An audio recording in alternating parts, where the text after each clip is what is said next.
Hello everyone, welcome to my channel Rakesh tutorial.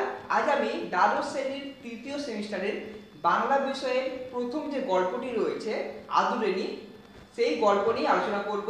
প্রথম পরিচ্ছেদ, দ্বিতীয় পরিচ্ছেদ ও তৃতীয় পরিচ্ছেদ নিয়ে, এবং এই প্রসঙ্গে আমি উৎস ও প্রধান চরিত্র নিয়েও আলোচনা করব। ভিডিওটি প্রথম থেকে শেষ পর্যন্ত দেখো, আশা করি তোমাদের প্রত্যেকের ভালো লাগবে, কারণ খুব সুন্দর একটি ছোট্ট গল্প। এই গল্পের লেখক হলেন প্রভাত কুমার মুখোপাধ্যায়। তিনি হলেন একজন প্রখ্যাত ঔপন্যাসিক ও ছোট গল্পকার। এই গল্পটি প্রথম প্রকাশিত হয়েছিল নবযুগ পত্রিকায় 1320 বঙ্গাব্দে ভাদ্র পত্রিকায়। এই গল্পের মূল চরিত্র জয়রাম মুখোপাধ্যায় ও একটি হাতি। প্রভাত কুমার মুখোপাধ্যায় দেখিয়েছেন ভালোবাসা, সম্পর্কের টান এবং বিচ্ছেদের যন্ত্রণা। পশুরা যে ভালোবাসতে জানে, কষ্ট পেতে পারে, তাদেরও যে অনুভূতি রয়েছে এই গল্পে খুব সুন্দরভাবে তুলে ধরা হয়েছে। শুধুমাত্র মানুষে মানুষে নয়, অবলা প্রাণীদের সঙ্গেও ভালোবাসার বন্ধনে আবদ্ধ হওয়া যায়। এই গল্প তার একটি দৃষ্টান্ত বা প্রমাণ বলতে পারো। ভিডিওটি প্রথম থেকে শেষ পর্যন্ত দেখো, আশা করি তোমাদের ভালো লাগবে এবং তোমাদের উপকারও হবে। যদি ভালো লেগে থাকে তাহলে অতি অবশ্যই লাইক করো, কমেন্ট করে জানাও যদি কোনো অসুবিধা থাকে, আর বন্ধুদের মধ্যে প্রচুর পরিমাণে শেয়ার করো। যারা আগে থেকে চ্যানেলটি সাবস্ক্রাইব করে রেখেছো তাদেরকে অসংখ্য ধন্যবাদ, আর যারা এখনও চ্যানেলটিকে সাবস্ক্রাইব করনি তারা অতি অবশ্যই সাবস্ক্রাইব করো। প্রথমে আমি তোমাদের প্রথম পরিচ্ছেদ, তারপরে দ্বিতীয় পরিচ্ছেদ এবং তৃতীয় পরিচ্ছেদ নিয়ে আলোচনা করব। শুধুমাত্র আলোচনা নয়, প্রত্যেকটা লাইন ধরে ধরে বোঝাবো, এবং তার সাথে যে শব্দার্থ রয়েছে, ওয়ার্ড মিনিং, সেগুলো আমি পাশে লিখব। প্রথম পরিচ্ছেদ। পাড়ার নগেন ডাক্তার ও জুনিয়র উকিল কুঞ্জ বিহারী বাবু বিকালে পান চিবাইতে চিবাইতে, হাতের ছড়ি দুলাইতে দুলাইতে জয়রাম মোক্তারের নিকট আসিয়া বলিলেন, মুখুজ্জমশাই, পীরগঞ্জের বাবুদের বাড়ি থেকে আমরা নিমন্ত্রণ পেয়েছি। এই সোমবার দিন মেজবাবুর মেয়ের বিয়ে। শুনছি নাকি ভারী ধুমধাম হবে। বেনারস থেকে বাই আসছে, কলকাতা থেকে খেমটা আসছে। আপনি নিমন্ত্রণ পেয়েছেন কি? দেখো, এই যে ফার্স্ট প্যারায় রয়েছে যে তারা এখানে ডাক্তারের নাম কি? নগেন ডাক্তার। উকিলের নাম কি? জুনিয়র উকিলের নাম হচ্ছে কুঞ্জ বিহারী বাবু। তারা কি করছিল? পাঞ্চি করছিল। আর কি করছিল? হাতের ছড়ি দুলিয়ে দুলিয়ে নিয়ে যাচ্ছিল। কার কাছে? জয়রাম মোক্তারের নিকট। কি বললেন? যে তারা নিমন্ত্রণ পেয়েছে, খুব ধুমধাম করে হবে। বেনারস থেকে বাই আসছে আর কলকাতা থেকে খেমটা আসছে। ওনাকে জিজ্ঞেস করলেন যে আপনি কি নিমন্ত্রণ পেয়েছেন? আচ্ছা, এক্ষেত্রে বলছি তোমাদের ওয়ার্ড মিনিংগুলো বা শব্দার্থগুলো স্ক্রিনে তোমরা দেখে দেবে, আমি আলাদা করে তোমাদের বলছি না। মোক্তার মহাশয় তাহার বৈঠকখানার বারান্দায় বেঞ্চিতে বসিয়া হুঁকা হাতে করিয়া তামাক খাইতেছিলেন। আগন্তুকগণের এই প্রশ্ন শুনিয়া হুঁকাটি নামাইয়া ধরিয়া একটু উত্তেজিত স্বরে বলিলেন, কি রকম? আমি নিমন্ত্রণ পাবো না? কি রকম? জানো, আমি আজ 20 বছর ধরে তাদের এস্টেটের বাঁধা মোক্তার। আমাকে বাদ দিয়ে তারা তোমাদের নিমন্ত্রণ করবে? এইটা কি সম্ভব মনে করো? এখান থেকে যে মোক্তার মহাশয় কোথায় বসেছিলেন? বারান্দায় বেঞ্চিতে। কি করছিলেন? হুঁকা খাচ্ছিলেন। ঠিক আছে। আর তাদের এস্টেটের প্রায় 20 বছর ধরে বাঁধা মোক্তার, এরকম টাইপের কোশ্চেন আসতে পারে। এরপরে দেখো, জয়রাম মুখোপাধ্যায়কে ইহারা বেশ চিনিতেন, সকলেই চেনে। অতি অল্প কারণে তাহার তীব্র অভিমান উপস্থিত হয়, অথচ হৃদয়খানি স্নেহে বন্ধু বাৎসল্যে কুসুমের মতো কোমল। ইহা যে তাহার সঙ্গে কিছুদিনও ব্যবহার করিয়াছে সেই জানিয়াছে। মানে বুঝতে পারছো, জয়রাম মুখোপাধ্যায় হচ্ছে সবাই চেনে। ইনি স্নেহে বলো, বন্ধু বাৎসল্যে বলো, তার মন পুরো কুসুমের মতো কোমল, মানে নরম। ঠিক আছে। তা ইনার সঙ্গে যাহারা ব্যবহার করেছে তারা একমাত্র জানেন। উকিলবাবু তাড়াতাড়ি বলেন, না না না, সে কথা নয়, সে কথা নয়। আপনি রাগ করলেন মুখুজ্জমশাই? আমরা কি সেভাবে বলছি? এই জেলার মধ্যে এমন কে বিষয়ী লোক আছে যে আপনার কাছে উপকৃত নয়, আপনার খাতির না করে? আমাদের জিজ্ঞাসা করবার তাৎপর্য এই ছিল যে আপনি সেদিন পীরগঞ্জে যাবেন কি? মুখোপাধ্যায় নরম হলেন, যেহেতু ফুলের মতো মন, নরম মন, তাই তিনি সহজেই একটুতেই যেমন রেগে গেলেন, ঠিক একটুতেই গলে গেল। বসিলেন, বললেন, ভাইয়ারা বসো বলিয়া সব মুখস্থ আর একখানি বেঞ্চ দেখিয়া দিলেন। উভয়ে উপবেশন করিলে বলিলেন, পীরগঞ্জে গিয়ে নিমন্ত্রণ রক্ষা করা আমার পক্ষে একটু কঠিন বটে। সোমমঙ্গল দুটো দিন কাছারি কামাই হয়, অথচ না গেলে তারা ভাবি মনে দুঃখিত হবে। তোমরা যাচ্ছ, তাহলে বুঝতে পারছো যে উকিলবাবু এদিকে চান যে নিমন্ত্রণ রক্ষা করতে, কিন্তু যেহেতু সোমবার আর মঙ্গলবার এই দুটো দিন কাছারির দিন, ফলে তিনি যেতে চাইছেন না। ঠিক আছে, তাহলে এখান থেকে কোশ্চেন আসতে পারে, কাছারির দিন কবে কবে? সোমবার, মঙ্গলবার। তিনি যেতে চাইছেন কি? হ্যাঁ, যেতে চাইছেন, কিন্তু দুনো করছেন। ঠিক আছে, আর কি তিনি সামনে কি দিলেন? একটা বেঞ্চ দেখিয়ে দিলেন, দেখে তাদেরকে বললেন যে বসতে, কিন্তু নিমন্ত্রণ রক্ষা করা তার পক্ষে সম্ভব নয়। আর যেহেতু মুক্তার মহাশয় রেগে যাচ্ছিলেন, তাই উকিলবাবু তাকে সামলানোর জন্য বললেন, রাগ করছেন কেন? আপনি বিষয়ী লোক। ঠিক আছে, এখান থেকে দেখো লাইন টুলো কোশ্চেন আসতে পারে। ধরো বললো যে আমরা কি সেভাবে বলছি? এই জেলার মধ্যে এমন কে বিষয়ী লোক আছে? এখানে কে কাকে বলেছে? উকিল মশাই মুক্তার মহাশয়কে বলেছেন। ঠিক আছে, তো এইভাবে তোমরা এমসিকিউ গুলো পড়বে, তাহলে তোমাদের ইজিলি খুব তাড়াতাড়ি করে মুখস্থ হবে, আর টেক্সটটা তোমরা খুব ভালোভাবে পড়ো। এরপর দেখো কি রয়েছে। নগেন্দ্রবাবু বললেন, যাবার তো খুবই ইচ্ছে, কিন্তু অত দূর যাওয়া তো সোজা নয়। ঘোড়ার গাড়ির পথ নেই। গরুর গাড়ি করে যেতে হলে যেতে দুদিন, আসতে দুদিন। পালকি করে যাওয়া, সেও জোগাড় হওয়া মুশকিল। মানে বুঝতে পারছো যে গরুর গাড়ি করে দুদিন যেতে লাগবে, আসতে দুদিন, তাহলে টাইমটা অনেক লাগছে, ফলে তারা যেতে চাইছেন না। ঠিক আছে, কিন্তু কি বলছেন, যদি একটু গরুর গাড়ি জায়গায় যদি পালকি করে যাওয়া, সেটাও তো জোগাড় হবে না। তাই তারা এসছেন পাড়ার মুক্তার মহাশয়ের কাছে। আমরা দুজনে তাই পরামর্শ করলাম, যাই মুখুজ্জে মশাইকে গিয়ে জিজ্ঞাসা করি। তিনি যদি যান, নিশ্চয়ই রাজবাড়ি থেকে একটা হাতি আনিয়ে নেবেন। আমরা দুজনেও তার সঙ্গে সেই হাতিতে দিব্যি আরামে যেতে পারবো। মুক্তার মহাশয় স্মিত মুখে বলিলেন, এই কথা? তার জন্য আর ভাবনা কি ভাই? মহারাজ নরেশচন্দ্র ও আমার আজকের মক্কেল নন। ওর বাপের আমল থেকে আমি ওদের মোক্তার। আমি কাল সকালেই রাজবাড়িতে চিঠি লিখে পাঠাচ্ছি। সন্ধে নাগাদ হাতি এসে যাবে। এখন এখান থেকে শর্ট কোশ্চেন কি হিসেবে আসতে পারে দেখো, যে মহারাজের নাম কি?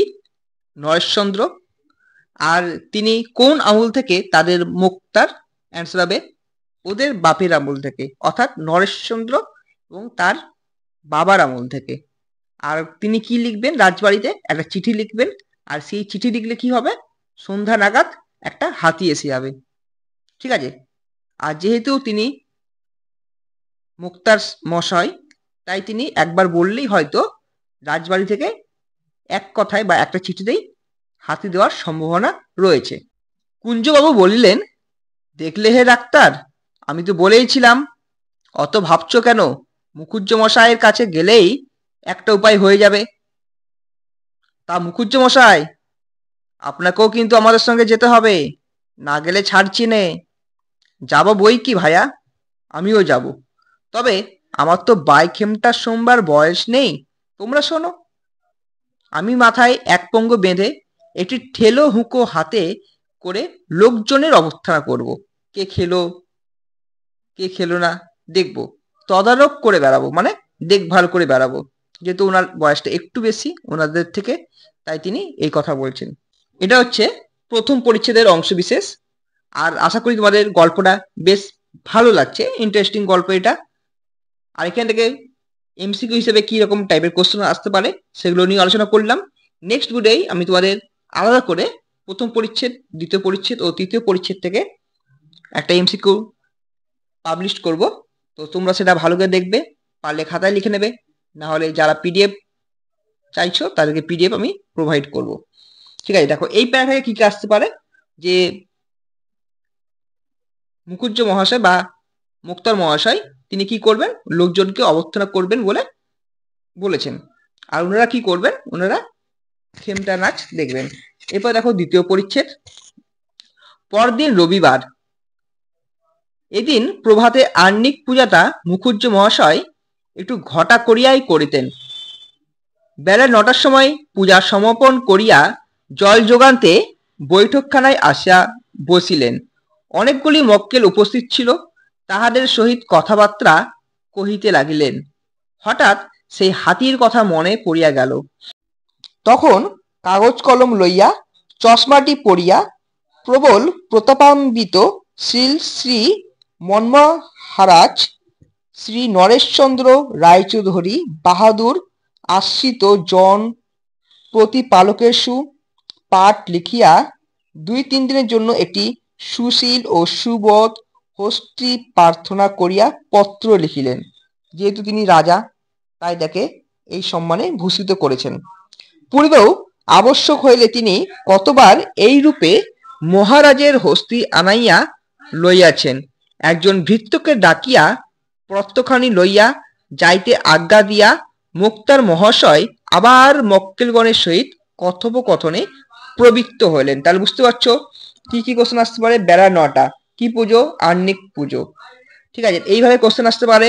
কে চিঠি লিখেছেন, আমাদের চিঠি লিখেছেন এখানে মুক্তার মহাশয়। শ্রীযুক্ত জয়রাম মুখোপাধ্যায়ের বয়স এখন 50 পার হইয়াছে। মানুষটি লম্বা, ছাদের রংটি আর একটু পরিষ্কার হইলেই গৌরবর্ণ বলা যাইতে পারিত। মানে বুঝতে পারছো, যদি আর একটু যদি পরিষ্কার হতো তাহলে গৌরবর্ণ বলা যেতে পারত। গোপগুলি মোটা মোটা কাঁচাই পাকায় মিশ্রিত, মানে কিছুটা পেকে গেছে গোপগুলো। মাথার সম্মুখ ভাগে টাক আছে। চক্ষু দুইটি বড় বড়, ভাসা ভাসা। তাহার হৃদয়ের কোমলতা যেন হৃদয় ছাপাইয়া এক এই চক্ষু দুইটি দিয়া উছলিয়া পড়িতেছে। তাহলে কোশ্চেন কি আসতে পারে, সম্মুখ ভাগে কি রয়েছে, টাক রয়েছে। এগুলো কিছু শারীরিক বৈশিষ্ট্য। গোপগুলি কেমন, মোটা মোটা, কাঁচাই পাকায় মিশ্রিত। কি বলা যেতে পারে, গৌরবর্ণ বলা যেতে পারে। বয়স কত, 50 বছর। ঠিক আছে, তাহলে এইভাবে কোশ্চেন আসতে পারে। এরপর দেখো, ইহার আদিবাস যশোর জেলায়, বর্তমানে এটি বাংলাদেশে অবস্থিত।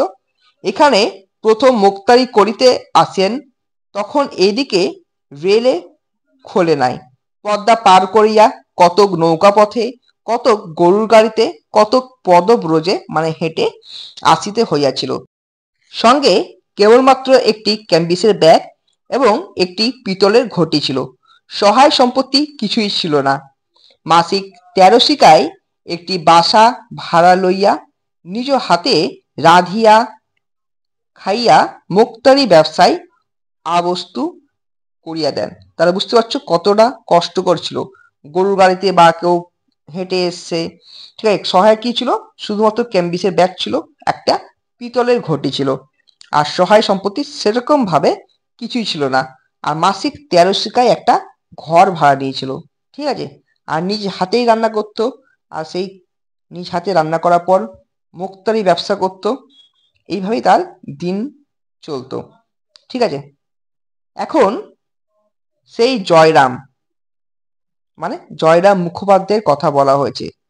যে মুক্তারের কথা এতক্ষণ ধরে বলা হচ্ছিল, সেই জয়রাম মুখোপাধ্যায়। ঠিক আছে, তোমরা যারা এখনো চ্যানেলটিকে সাবস্ক্রাইব করনি তারা অতি অবশ্যই সাবস্ক্রাইব করো, আর বন্ধুদের মধ্যে প্রচুর পরিমাণে শেয়ার করো। আজকের আলোচনা তোমাদের কেমন লাগছে অতি অবশ্যই কমেন্ট করে জানাবে। আর তোমাদের একটা HW দিচ্ছি,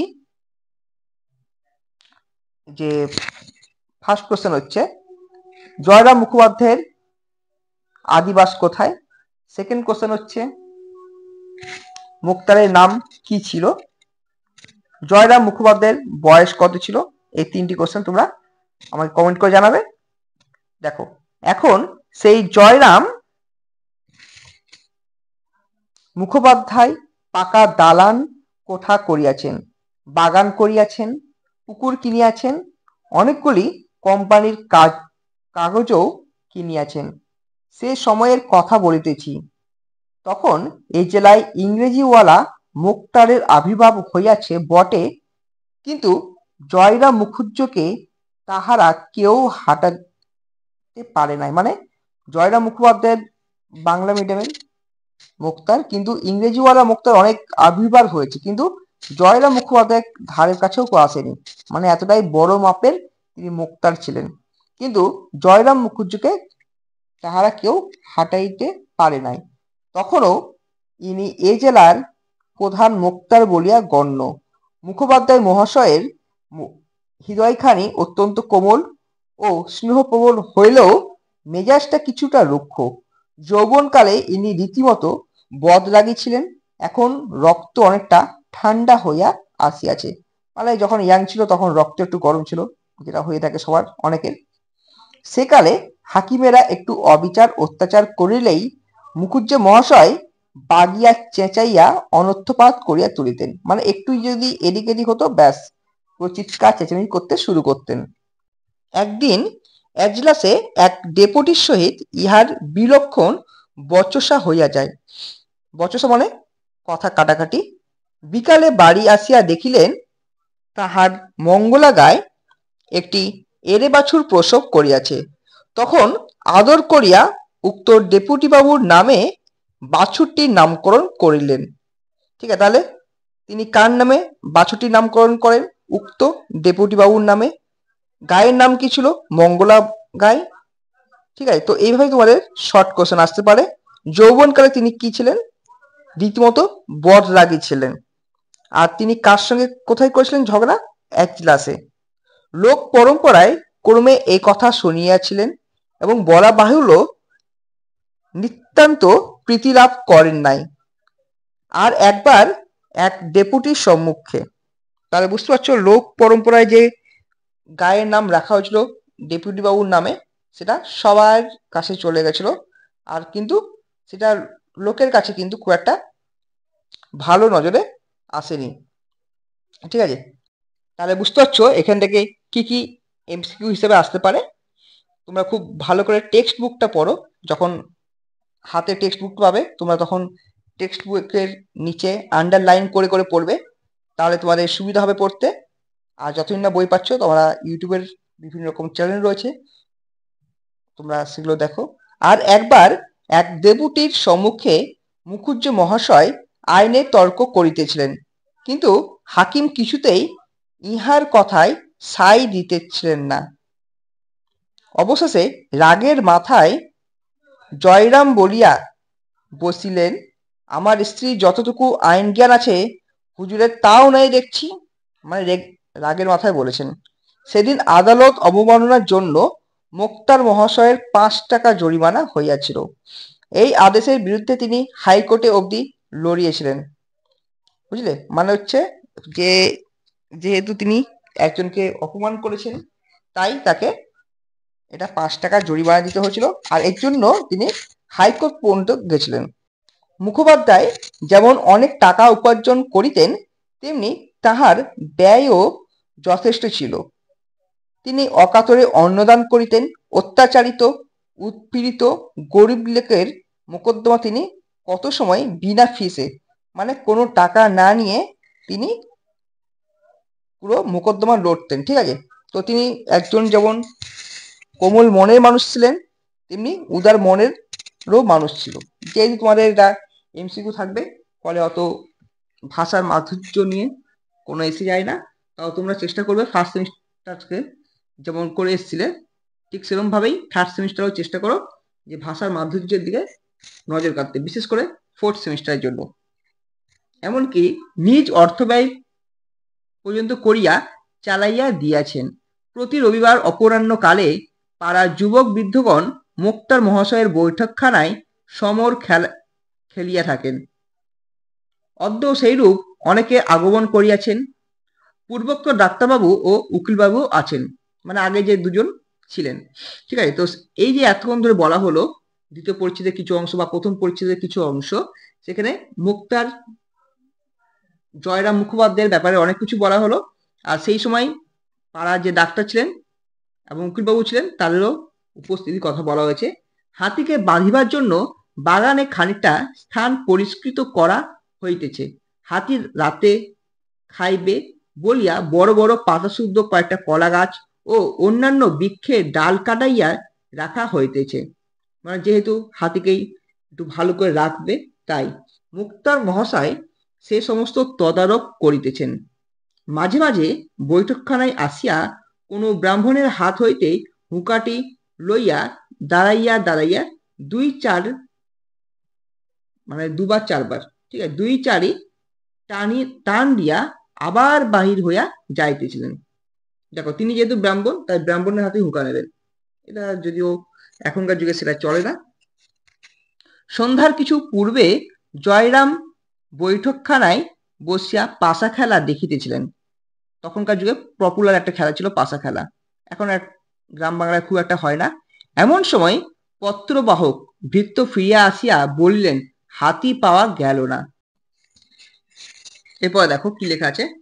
কুঞ্জবাবু নিরাশ হইয়া বলিলেন, হ্যাঁ, পাওয়া গেল না? নগেন্দ্রবাবু বলিলেন, তাই তো, সব মাটি। মুক্তার মহাশয় বলিলেন, কেন রে, হাতি পাওয়া গেল না কেন? চিঠির জবাব এনেছিস? ভৃত্য বলল, আগে না, দিওয়ানজিকে গিয়ে চিঠি দিলাম। তিনি চিঠি নিয়ে মহারাজের কাছে গেলেন। খানিক বাদে ফিরে এসে বললেন, বিয়ের নিমন্ত্রণ হয়েছে, তার জন্য হাতি কেন, গরুর গাড়িতে আসতে বলো। এই কথা শুনিবা মাত্র জয়রাম ক্ষোভে লজ্জায় রোষে যেন একেবারে ক্ষিপ্ত প্রায় হইয়া উঠিলেন, মানে রেগে গেছেন। যেহেতু তাকে, তিনি খুব আশা করেছিলেন যে রাজামশাই তার জন্য হাতি পাঠাবেন, কিন্তু তিনি পাঠাননি, তাই তিনি খুব রেগে গেছেন, লজ্জা পেয়েছেন। তাহার হাত পা ঠক ঠক করিয়া কাঁপিতে লাগিল, দুই চক্ষু দিয়া রক্ত ফাটিয়া পড়িতে লাগিল, মুখমণ্ডলের শিরা উপশিরাগুলি স্ফীত হইয়া উঠিল। কম্পিত স্বরে ঘাড় বাঁকাইয়া বারংবার বলিতে লাগিলেন, হাতি দিল না, হাতি দিল না। ঠিক আছে, মানে এইরকম ভাবে তিনি খুব রেগে গেছিলেন। তার যে আসল যে রাগ যৌবন বয়সে ছিল যেন ফিরে এসেছে, এতটাই তিনি ক্ষিপ্ত হয়ে যান। সমবেত ভদ্রলোকগণ ক্রিয়া বন্ধ করিয়া হাত গুটিয়া বসিলেন। কেউ কেউ বলিলেন, তবে আর কি করবেন মুখুজ্জমশাই, পরের জিনিস, জোর তো নেই। একখানা ভালো দেখে গরুর গাড়ি ভাড়া করে নিয়ে রাত্রি 10টা-11টার সময় বেরিয়ে পড়ুন, ঠিক সময়ে পৌঁছে যাবেন। ওই ইমামদি শেখ একজোড়া নতুন বলদ কিনে এনেছে, খুব দ্রুত যায়। একজোড়া নতুন বলদ। জয়রাম বক্তার দিকে দৃষ্টিমাত্র না করিয়া বলিলেন, না, গরুর গাড়িতে চড়ে আমি যাব না। যদি হাতিতে চড়ে যেতে পারি তবেই যাব, নইলে এই বিবাহে আমার যাওয়া হবে না।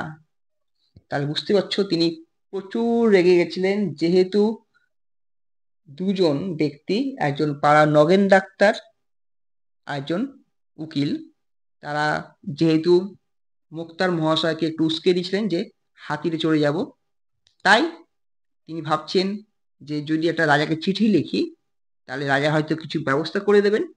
কিন্তু দেখা গেল যে রাজার পক্ষে সেটা সম্ভব নয়, আর তখন তিনি ক্ষিপ্ত হয়ে গেলেন।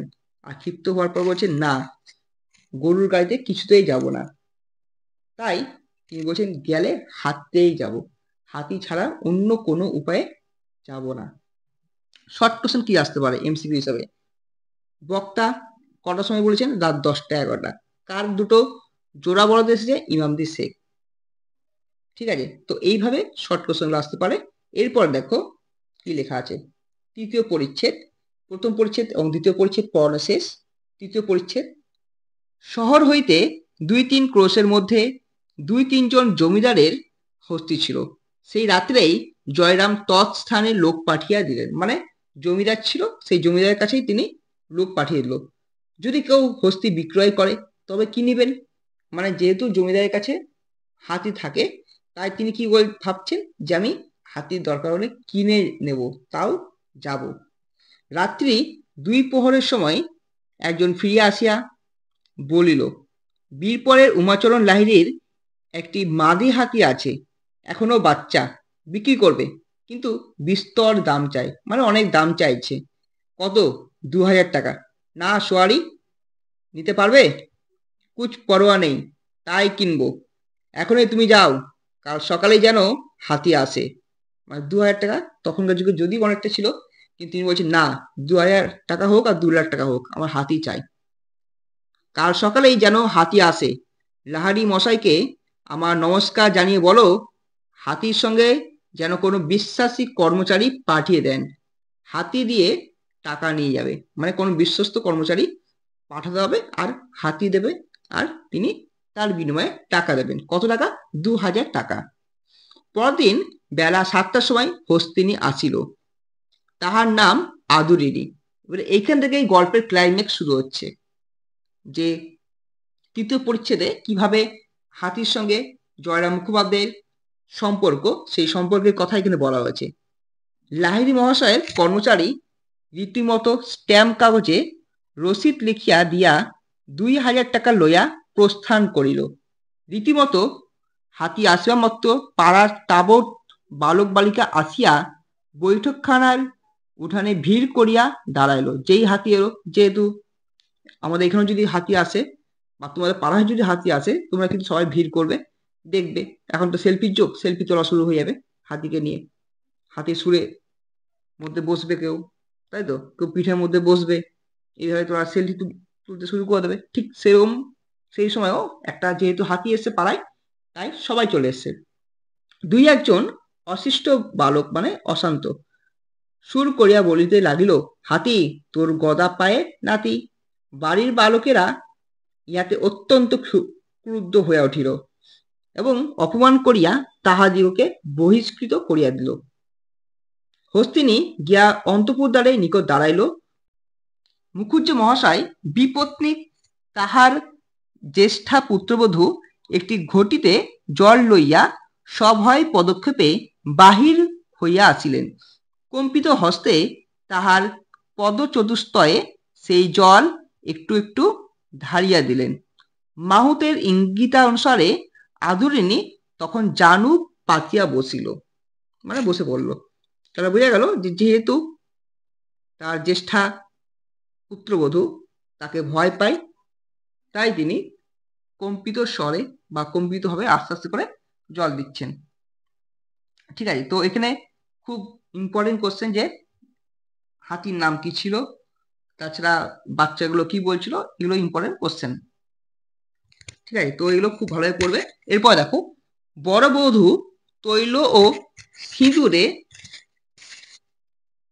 তাহার ললাট রাঙা করিয়া দিলেন, মানে আদুরিনীর। ঘন ঘন শঙ্খধ্বনি হইতে লাগিল।